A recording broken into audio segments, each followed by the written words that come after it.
Parecchio, parecchio. Dobbiamo incominciare a imparare a risparmiare l'acqua.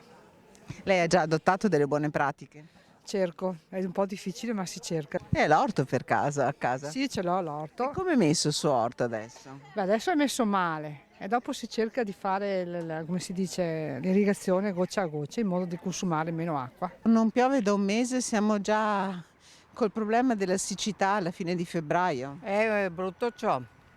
Speriamo che piove, che aveva messo pioggia, ma invece non è arrivata la pioggia. Lei per caso ha l'orto a casa? Mm. Come sta il suo orto? Male, perché non si impianta niente adesso.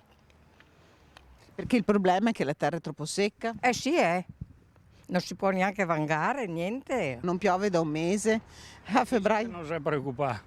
Tanti si preoccupano, purtroppo è un problema grosso. Di qui. Lei ha l'orto per caso? Sì.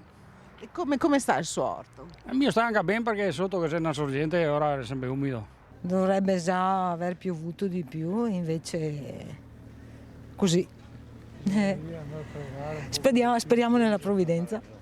Non solo per l'essere umano ma anche per le culture e via dicendo e per le risorse idriche siamo altro che preoccupati.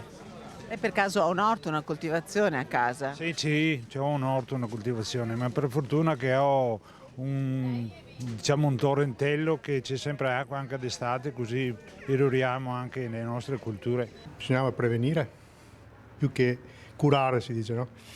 Comunque, vabbè, non è che possiamo fare grandi cose, noi cittadini, insomma, a parte risparmiare l'acqua. Le istituzioni però devono iniziare a pensare a qualcosa. No, non iniziare, dovevano iniziare molto tempo fa. E cosa possiamo farci? Non dipende da noi, se il tempo fa quello che vuole. L'unica cosa che noi possiamo fare è cercare di risparmiare l'acqua più possibile.